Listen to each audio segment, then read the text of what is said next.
श्रीमती प्रियंका गांधी वाड़ा।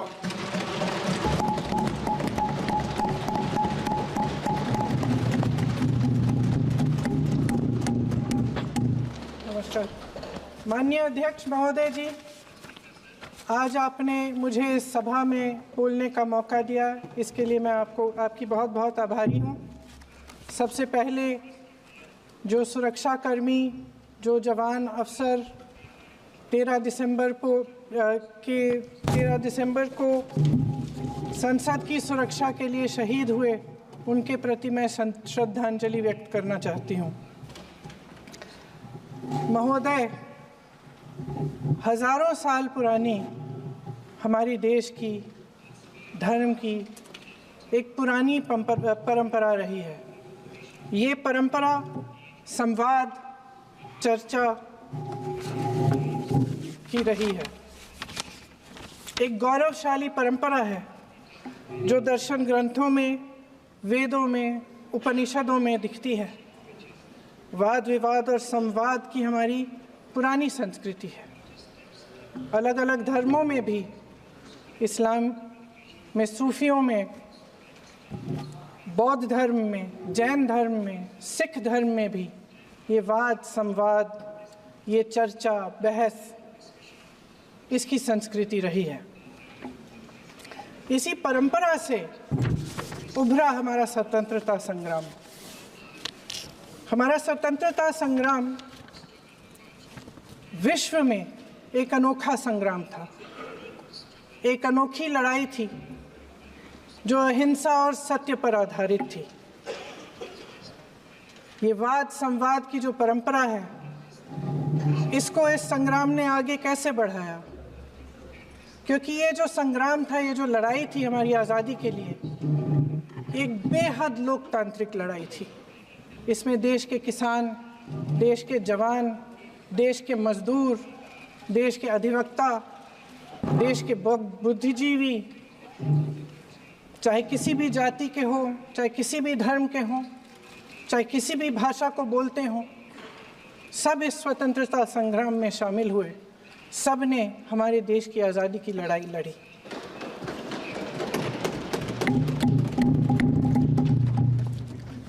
और उसी आज़ादी की लड़ाई से एक आवाज़ उभरी जो हमारी देश की आवाज़ थी। वो आवाज़ ही आज हमारा संविधान है।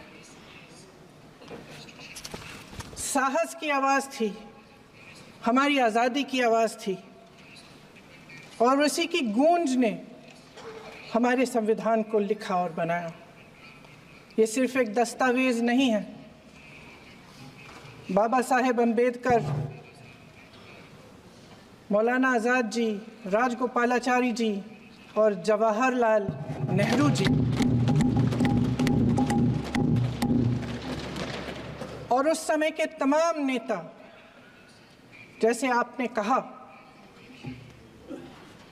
इस संविधान को बनाने की जो कार्य में सालों के लिए जुटे रहे। हमारा संविधान इंसाफ, उम्मीद, अभिव्यक्ति और आकांक्षा की वो ज्योत है जो हर हिंदुस्तानी के दिल में जलती है। अध्यक्ष महोदय, इस ज्योत ने हर एक भारतीय को ये पहचानने की शक्ति दी कि उसे न्याय मिलने का अधिकार है, कि उसमें अपने अधिकारों के लिए आवाज़ उठाने की क्षमता है, कि जब वो आवाज़ उठाएगा तो सत्ता को उसके सामने झुकना पड़ेगा। इस संविधान ने हर एक देशवासी को ये अधिकार दिया कि वो सरकार बना भी सकता है और सरकार बदल भी सकता है। ये ज्योत जो हर हिंदुस्तानी के दिल में जलती है, उसने हर हिंदुस्तानी को ये विश्वास दिया कि देश की संपत्ति में, देश की दौलत में, संसाधनों में उसका भी हिस्सा है, कि उसे एक सुरक्षित भविष्य की उम्मीद का अधिकार है, कि देश बनाने में भी उसकी भागीदारी है। उम्मीद और आशा की ये जोत मैंने देश के कोने कोने में खुद देखी है।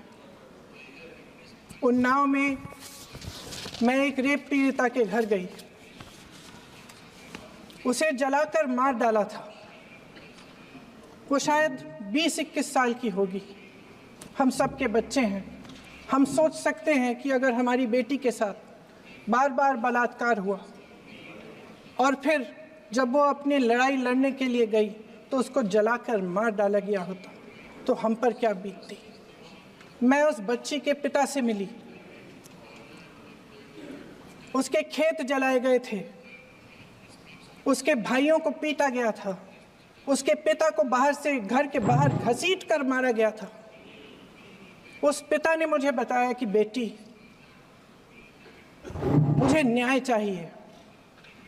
मेरी बेटी अपने एफआईआर को दर्ज करने के लिए जब ज़िले में गई तो उसको मना किया गया।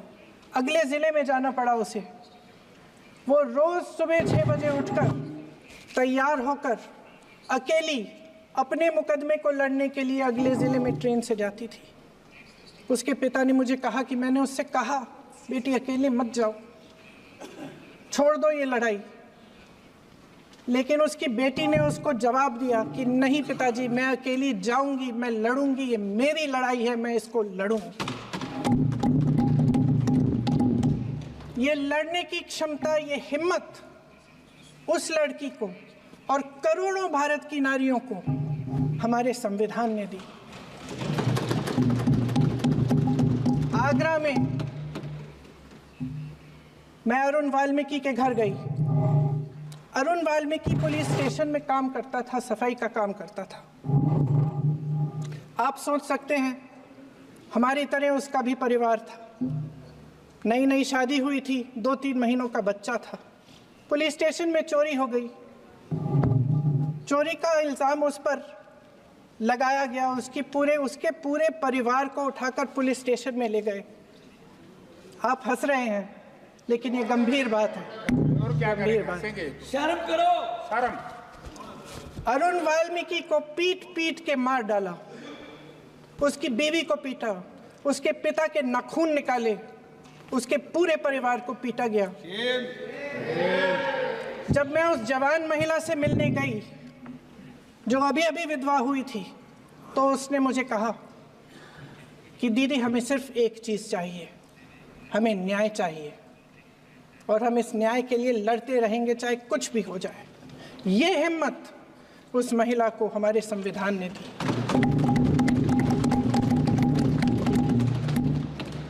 संभल के कुछ लोग आए थे हमसे मिलने जो मृतकों के परिवार के सदस्य थे।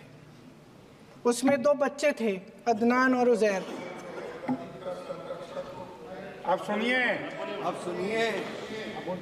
उसमें 2 बच्चे थे, अदनान और उजैर। एक बच्चा मेरे बच्चे की उम्र का है, दूसरा उससे छोटा 17 साल का है। दर्जी के बेटे थे। दर्जी का एक ही सपना था कि वो अपने बेटों को पढ़ाएगा, लिखाएगा। एक बेटा डॉक्टर बनेगा, एक बेटा भी सफल होगा दूसरा बेटा भी अपने जीवन में सफल होगा। उनके पिताजी हर रोज उनको स्कूल छोड़ते थे। उस दिन भी स्कूल छोड़ने के बाद अपनी दुकान में चले गए। उन्हें पता नहीं था कि विवाद हो रहा है। उन्होंने भीड़ देखी, घर आने की कोशिश की तो पुलिस ने गोली से मार डाला। वो 17 साल का बच्चा अदनान मुझसे कहता है, वो 17 साल का बच्चा अदनान मुझसे कहता है कि मैं बड़ा होकर डॉक्टर बन के दिखाऊंगा, मैं अपने पिता का सपना साकार करूंगा। ये सपना, ये आशा उसके दिल में हमारे संविधान ने डाली। अध्यक्ष महोदय, हमारे देश के करोड़ों देशवासियों के संघर्ष में, अपने अधिकारों की पहचान में, इनकी कठिन से कठिन परिस्थितियों से लड़ने की अपार हिम्मत में और देश से न्याय की अपेक्षा में हमारे संविधान की ज्योत जल रही है। मैंने हमारे संविधान की ज्योत को जलते हुए देखा है और इसके साथ साथ ये भी समझा है कि हमारा संविधान एक सुरक्षा कवच है। एक ऐसा सुरक्षा कवच है जो देशवासियों को सुरक्षित रखता है, न्याय का कवच है, एकता का कवच है और अभिव्यक्ति की आज़ादी का कवच है। दुख की बात यह है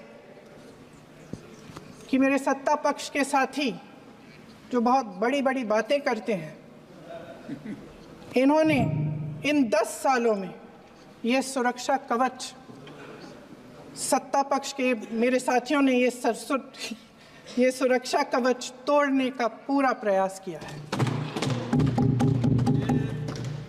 संविधान में सामाजिक, आर्थिक और राजनीतिक न्याय का वादा है।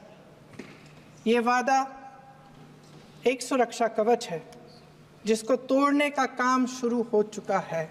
लैटरल एंट्री और निजीकरण के जरिए ये सरकार आरक्षण को कमजोर करने का काम कर रही है।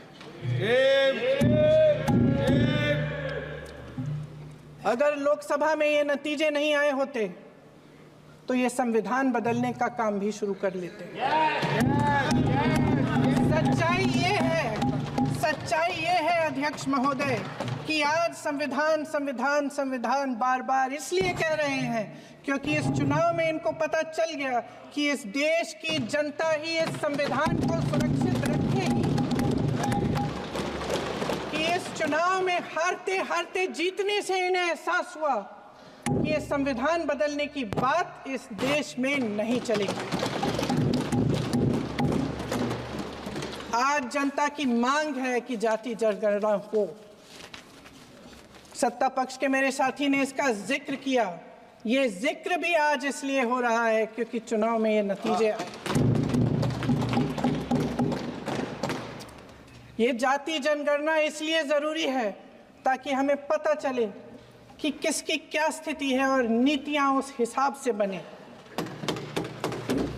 इनकी गंभीरता का प्रमाण ये है कि जब चुनाव में पूरे विपक्ष ने जोरदार आवाज उठाई कि ये जाति जनगणना होनी चाहिए, तो इनका जवाब देखिए। इनका जवाब भैंस भाग भैंस चुरा लेंगे, मंगलसूत्र चुरा लेंगे, इनका ये जवाब था। ये गंभीरता है इनकी जाति जनगणना पर।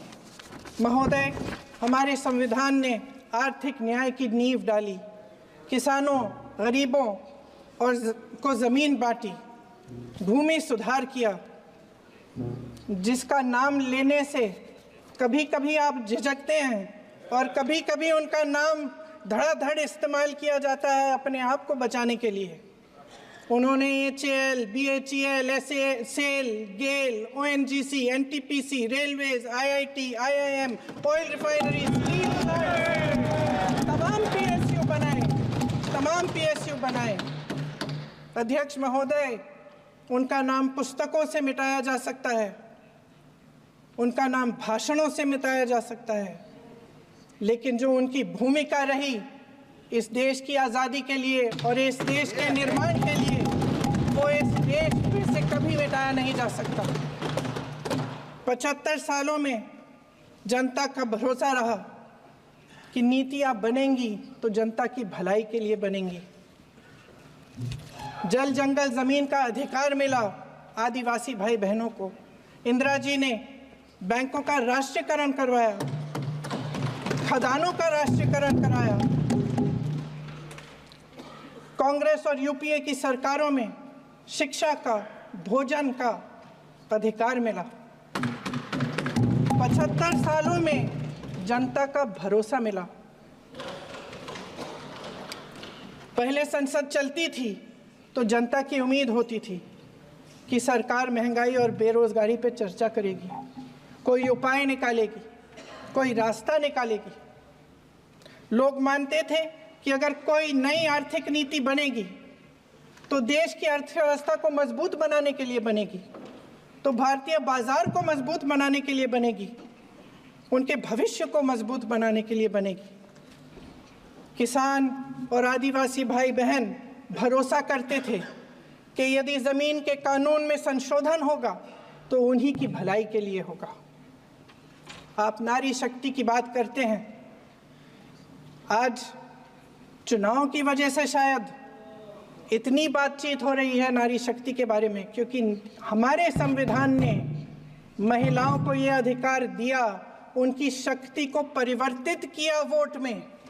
और आज आपको पहचानना पड़ रहा है कि महिलाओं के बिना, कि नारी शक्ति के बिना ये सरकारें नहीं बन सकती हैं। इसीलिए आज आप नारी शक्ति की बातें दोहरा रहे हैं। जो आप नारी शक्ति का अधिनियम लाए हैं उसको लागू क्यों नहीं करते? वो 10 साल बाद लागू क्यों होगा? क्या आज की नारी 10 साल इंतजार करेगी उसके लागू करने के लिए? क्या बात है, क्या बात है।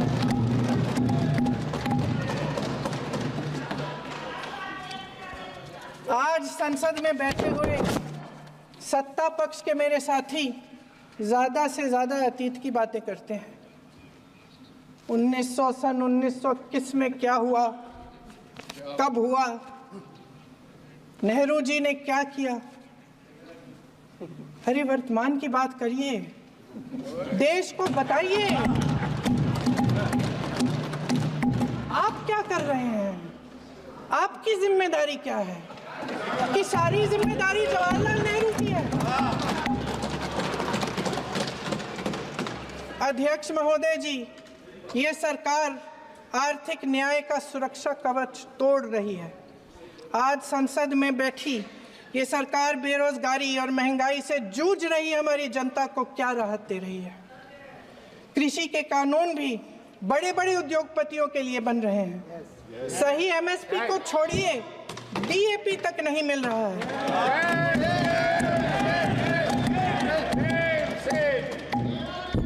वायनाड से लेकर ललितपुर तक इस देश का किसान रो रहा है। आपदा आती है तो उसको कोई राहत नहीं मिलती। भगवान भरोसे है आज इस देश का किसान, उसको छोड़ दिया गया है। आज हिमाचल में देखिए, जितने भी कानून बने हैं वो सब बड़े बड़े उद्योगपतियों के लिए बन रहे हैं। हिमाचल में जो सेब उगता था उसके जो छोटे छोटे किसान हैं वह रो रहे हैं, क्योंकि एक व्यक्ति के लिए सब कुछ बदला जा रहा है। सुनने की हिम्मत रखो।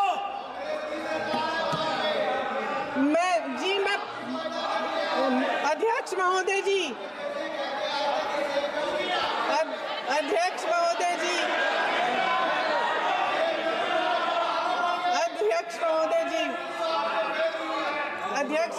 जी, सारे कोल्ड स्टोरेज प्रदेश की सरकार ने नहीं दिए, कोल्ड स्टोरेज आपकी सरकार ने दिए। देश देख रहा है कि एक व्यक्ति को बचाने के लिए 142 करोड़ देश की जनता को नकारा जा रहा है। सारे बिजनेस, सारे संसाधन, सारी दौलत, सारे मौके एक ही व्यक्ति को सौंपे जा रहे हैं। सारे बंदरगाह, एयरपोर्ट्स, सड़कें, रेलवे का काम, कारखाने, खदाने, सरकारी कंपनियां सिर्फ एक व्यक्ति को दी जाए। जनता के मन में हमेशा ये विश्वास होता था कि अगर कुछ नहीं है तो संविधान हमारी सुरक्षा करेगा, मगर आज आम लोगों के बीच ये धारणा बनती चली जा रही है कि सरकार सिर्फ मुनाफे के लिए चल रही है। देश में बहुत तेजी से गैर बराबरी बढ़ रही है। जो गरीब है वो और गरीब हो रहा है, जो अमीर है वो और अमीर हो रहा है। इस सरकार ने आर्थिक न्याय की भी सुरक्षा कवच तोड़ दिया है। राजनीतिक न्याय की जब बात होती है, मेरे सत्ता पक्ष के साथी आज खड़े हुए और तमाम गिनती करने लग गए कि ऐसा हुआ वैसा हुआ, 1975 में जो हुआ, तो सीख लीजिए ना आप भी। सीख लीजिए, आप भी अपनी गलतियों के लिए माफी मांग लीजिए, आप भी बैलेट पे चुनाव कर लीजिए, आप भी बैलेट पे चुनाव कर लीजिए, दूध का दूध पानी का पानी हो जाएगा। आप राजनीतिक न्याय की बात करते हैं, सरकारों को पैसों के बल पर गिरा देते हैं।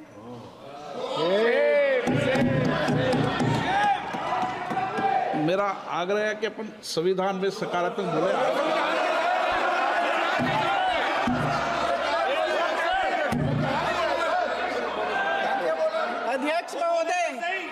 अध्यक्ष महोदय, सत्ता पक्ष के हमारे साथी ने एक उदाहरण दिया उत्तर प्रदेश की सरकार का, तो मैं भी एक उदाहरण दे देती हूँ महाराष्ट्र की सरकार का, मैं भी एक उदाहरण दे देती हूँ हिमाचल की सरकार को तोड़ने की कोशिश किसने की, पैसों के बल पे की, गोवा की सरकार, तमाम उदाहरण है। राजस्थान की क्या ये सरकारें जनता ने नहीं चुनी थी? क्या संविधान इन पर लागू नहीं था? पूरी देश की जनता जानती है कि इनका हंसती है, जानती है कि इनके यहाँ तो वॉशिंग मशीन है।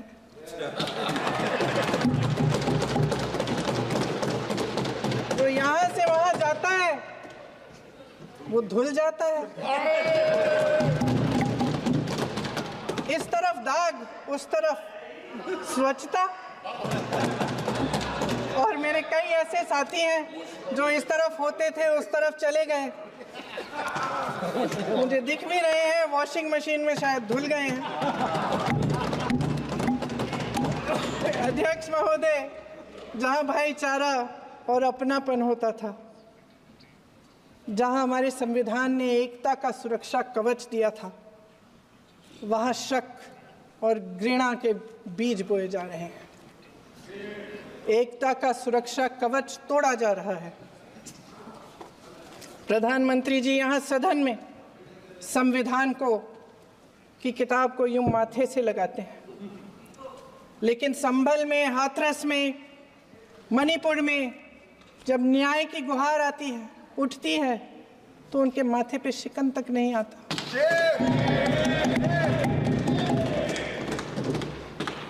शायद समझ नहीं पाए हैं कि भारत का संविधान संघ का विधान नहीं है।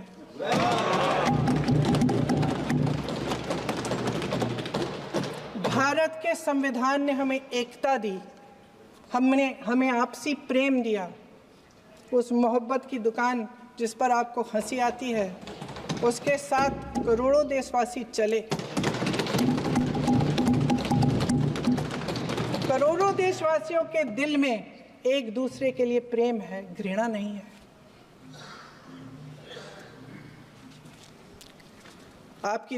इनकी जो विभाजनकारी नीतियां हैं, उसका नतीजा हम रोज देखते हैं। राजनीतिक फायदे के लिए संविधान को छोड़िए, देश की एकता को भी ये रख नहीं सकते, इसकी सुरक्षा नहीं कर सकते। हमने संभल में देखा, मणिपुर में देखा। दरअसल इनका कहना है कि अलग अलग इस देश के अलग अलग हिस्से हैं, कैमरा। लेकिन हमारा संविधान कहता है कि ये देश एक है और ये देश एक रहेगा। जहां खुला विवाद होता था, अभिव्यक्ति का सुरक्षा कवच होता था, इन्होंने भय का माहौल पैदा किया है। सत्ता पक्ष के मेरे साथी अक्सर 75 सालों की बात करते हैं, लेकिन इन 75 सालों में ये उम्मीद, आशा, ये अभिव्यक्ति की ज्योति कभी थमी नहीं, कभी बुझी नहीं। इस देश की जनता ने खुलकर आलोचना की, निडर होकर धरने किए, प्रदर्शन किए। जब जब जनता नाराज हुई, तब तब सत्ता को ललकारा, उसे चेतावनी दी, बड़े से बड़े नेताओं को कटघरे में खड़ा किया, उनसे जवाब मांगा, न्याय मांगा। इस देश के छोटे छोटे से नुक्कड़ की दुकानों में, चाय की दुकानों में, इस देश के घरों में, गलियों में, मोहल्लों में, अखबारों में, प्रकाशन घरों में, न्यायपालिकाओं में चर्चा कभी बंद नहीं हुई। लेकिन आज ये माहौल नहीं है। आज जनता को सच बोलने से डराया जाता है, धमकाया जाता है। पत्रकार हो या विपक्ष का नेता हो या किसी यूनिवर्सिटी का प्रोफेसर हो, छात्र संघ हो या कर्मचारियों का संगठन हो, सबका मुंह बंद कराया जाता है। किसी पे ईडी, किसी पे सीबीआई, किसी पे इनकम टैक्स, फर्जी मुकदमे लगवाए जाते हैं, जेल में डाल दिया जाता है, विपक्षी नेताओं को जेल में डाल दिया जाता है, उनको सताया जाता है। किसी को नहीं छोड़ा इस सरकार ने। देशद्रोही कह के उत्तर प्रदेश में मुझे याद है कुछ अध्यापिकाएं प्रदर्शन कर रही थी, उन पर मुकदमा डाल दिया देशद्रोही का, उन्हें देशद्रोही कह दिया। इन्होंने देश का पूरा माहौल भय से भर दिया है। इनकी मीडिया की मशीन झूठ फैलाती है, तरह तरह के आरोप लगाती है, और शायद वह भी भय में ही है। महोदय, मैं इस सदन को याद दिलाना चाहती हूँ कि ऐसा डर का माहौल देश में अंग्रेजों के राज में था। जब इस तरफ बैठे हुए गांधी की विचारधारा वाले लोग आज़ादी की लड़ाई लड़ रहे थे और उस तरफ वाली विचारधारा वाले लोग भय में रहकर अंग्रेजों के साथ साठ-गांठ कर रहे थे। लेकिन अध्यक्ष महोदय, भय का भी अपना स्वभाव होता है। भय फैलाने वाले हमेशा भय का खुद शिकार बन जाते हैं। ये प्रकृति का नियम है।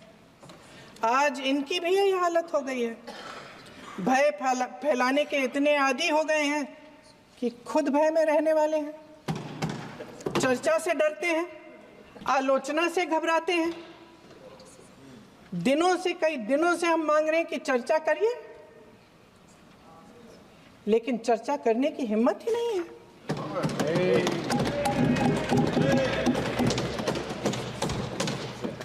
एक कहानी होती थी अध्यक्ष महोदय, शायद बचपन में आपने भी सुनी होगी। राजा भेष बदलकर बाजार में आलोचना सुनने जाता था। ये सुनने जाता था कि प्रजा मेरे बारे में क्या कह रही है, मैं सही रास्ते पे चल रहा हूँ कि नहीं।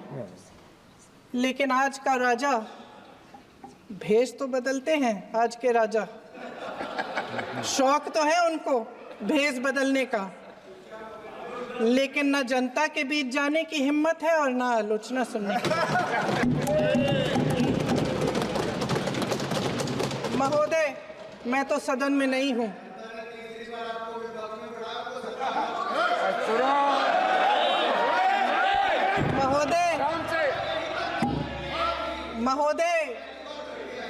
महोदय, जनता में बहुत विवेक है, ये सही है।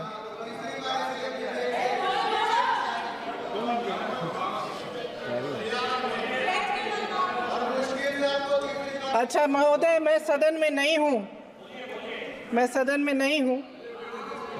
कुछ, हाँ ठीक है, मैं सदन में नहीं हूँ, मात्र 15 दिनों से आ रही हूँ।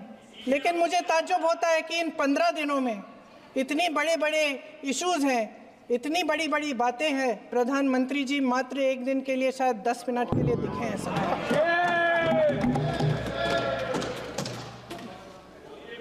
बात यह है अध्यक्ष महोदय जी कि ये देश भय से नहीं, साहस और संघर्ष से बना है। इसको बनाने वाले देश के किसान, जवान, देश के करोड़ों मजदूर और गरीब जनता है। संविधान इनको साहस देता है। मेहनती मिडिल क्लास है। और इस देश के जो करोड़ों देशवासी हैं, जो रोजाना भयंकर परिस्थितियों का सामना करते हैं, उनको साहस देता है। वायनाड में जो आपदा आई, उसमें एक छोटा लड़का था 17 साल का। 6 घंटों के लिए उसने अपनी माँ को बचाने की कोशिश की। 6 घंटों के लिए आप सोच सकते हैं कि अगर नदी की धारा बह रही है, नाराज है, आप अपनी माँ को पकड़े हो, 6 घंटों के लिए पकड़े रखते हो कि मेरी माँ बच जाएगी, और अंत में वो माँ भी बह जाती है। उस लड़के का साहस,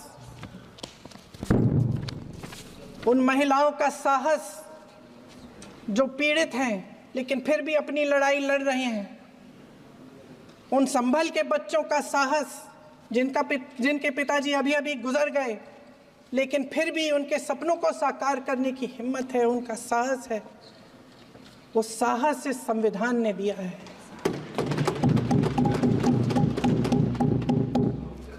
वो आत्मविश्वास इस संविधान ने दिया है। ये देश भय से नहीं चल सकता, ये देश साहस से ही चलेगा। भय की भी सीमा होती है, और जब वो सीमा पार हो जाती है, जब किसी को इतना दबाया जाता है कि उसको लगने लगता है कि अब मेरे पास खोने के लिए कुछ नहीं है, तब उसमें एक ऐसी शक्ति पैदा होती है जिसके सामने कोई कायर खड़ा नहीं हो सकता। ये देश कायरों के हाथों में ज़्यादा देर तक कभी नहीं रहा है। ये देश उठेगा, ये देश लड़ेगा, सत्य मांगेगा, सत्यमेव जयते। जय हिंद। अगले